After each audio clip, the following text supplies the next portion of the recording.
नमस्कार, मैं प्रियंका। आप देख रहे हैं 4 PM। क्या एक गैर संवैधानिक बिल को बहुमत के दम पर सदन से पारित करवाकर मोदी सरकार ने अपने ही पैरों पर कुल्हाड़ी मार ली है?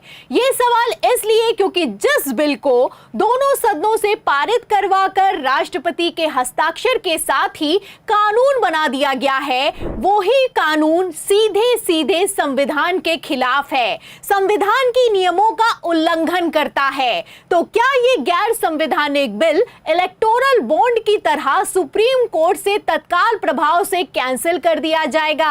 क्योंकि सीजेआई खन्ना ने जैसे एक्शन लिया है, ऐसे में होने को कुछ भी हो सकता है। आपको बता दें, अब तक सुप्रीम कोर्ट में वक्फ के खिलाफ कुल मिलाकर 15 से ज्यादा याचिकाओं को दाखिल किया जा चुका है।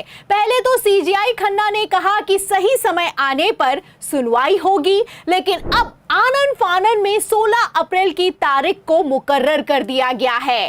तो सुनवाई से पहले आखिर क्यों सीजेआई संजीव खन्ना भड़के हैं और मोदी सरकार को नोटिस थमाया है, और कैसे Bharatiya Janata party supreme court में गिड़गिड़ाने को मजबूर हो गई है, आपको एक एक करके बताएंगे, बयान भी सुनाएंगे। लेकिन खबर में सबसे पहले बिल को लेकर कहां पर पेच फंस गया है, फटाफट से बता देते हैं। तो जैसा कि आप जानते हैं कि अगर इस बिल की बात की जाए तो ये संविधान के सबसे बड़े अधिकार का ही उल्लंघन करता है। संविधान में सबसे बड़ा अधिकार दिया गया है कानून के सामने समानता का अधिकार, जिसे राइट टू इक्वालिटी भी कहा जाता है। मतलब साफ है कि अनुच्छेद 14 ये अधिकार देता है कि किसी भी कानून के जरिए समानता के अधिकार को खत्म नहीं किया जा सकता है।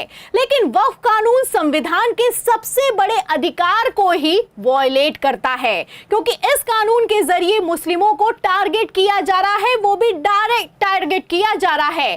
धर्म के आधार पर भेदभाव किया जा रहा है, धार्मिक स्वतंत्रता को भी खत्म किया जा रहा है, और धार्मिक मामलों का तो प्रबंधन तक किया जा रहा है।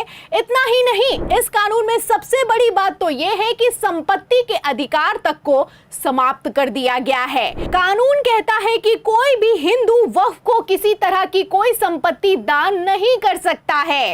वक्फ कानून में कहा गया है कि अगर ऐसा किया जाता है तो वो संपत्ति सरकारी कब्जे में आ जाएगी। अब किसी की संपत्ति है, वो बांट दे, बेच दे या फिर कि दान कर दे, ये उसका अधिकार है।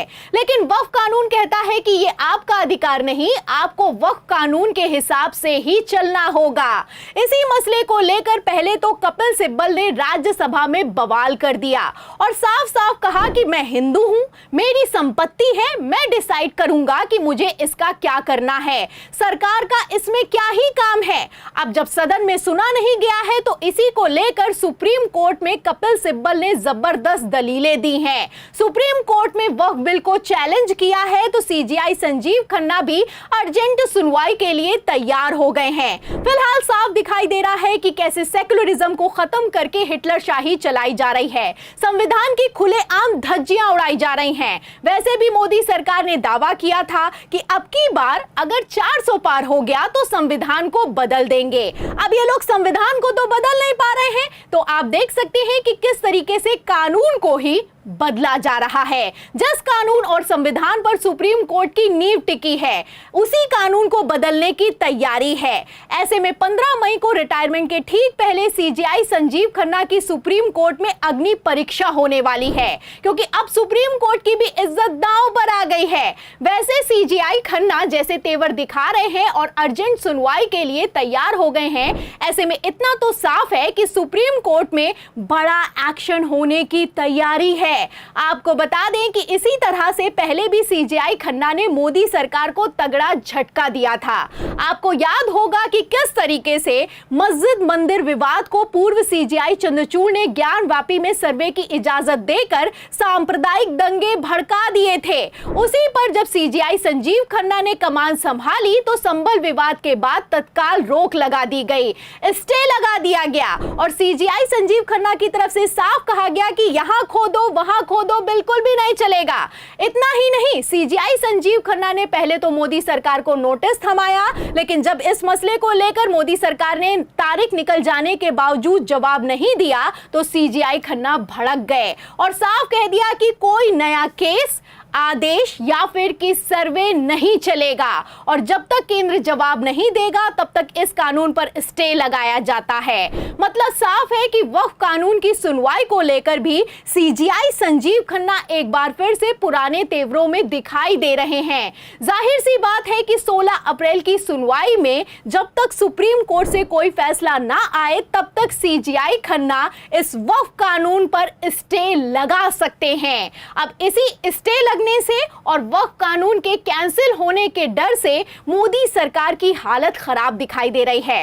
इसीलिए सीजीआई संजीव खन्ना के तेवरों को भांपते हुए केंद्र की तरफ से वक्फ कानून की याचिकाओं के खिलाफ आनन फानन में सुप्रीम कोर्ट में कैविएट को दाखिल कर दिया गया है और डिमांड की गई है कि हमारे पक्ष को सुने बिना किसी तरह का कोई फैसला अचानक से ना लिया जाए। खेल समझिए, जो मोदी सरकार कोर्ट के नोटिस का जवाब सुनवाई की डेट निकल जाने के बावजूद नहीं देती है, अब वही मोदी सरकार सुप्रीम कोर्ट में कह रही है कि वक्फ कानून पर फैसला लेने से पहले हमारा जवाब जरूर सुना जाए और जल्दबाजी में किसी तरह का कोई फैसला ना लिया जाए।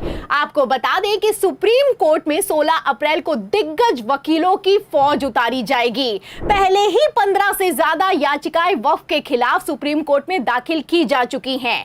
ऐसे में एक तरफ अभिषेक मनु सिंघवी होंगे, कपिल सिब्बल जैसे तेज तर्रार वकील कमान संभालेंगे, तो वहीं दूसरी तरफ मोदी सरकार की तरफ से तुषार मेहता समेत कई दिग्गज वकीलों को उतारा जा सकता है। चूंकि मोदी सरकार की तरफ से पहले ही सुप्रीम कोर्ट में कैविएट को दाखिल कर दिया गया है, इसीलिए सूत्रों के मुताबिक मिली जानकारी के हिसाब से सुप्रीम कोर्ट ने मोदी सरकार को नोटिस थमाया है और नोटिस थमाते हुए साफ साफ आदेश पारित करते हुए कह दिया है कि वक्फ कानून को आखिर क्यों बरकरार रखा जाए, इस पर जवाब देने के लिए 16 अप्रैल को सुप्रीम कोर्ट में तैयार हो जाइए।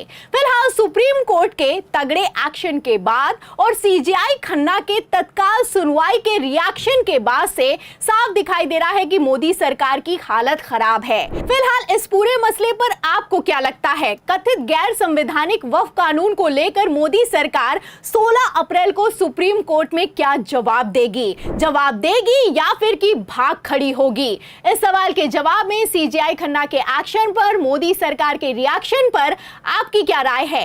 क्या सीजीआई संजीव खन्ना रिटायरमेंट से ठीक पहले ऐतिहासिक फैसला देंगे या फिर कि चुपचाप रिटायरमेंट ले लेंगे? जो भी आप सोचते हैं हमें कमेंट बॉक्स में जरूर लिखें। वीडियो को ज्यादा से ज्यादा शेयर करें, हमारे चैनल को लाइक करें, सब्सक्राइब करें, ज्वाइन करें। फिर मिलती हूं अगली खबर के साथ, तब तक के लिए धन्यवाद।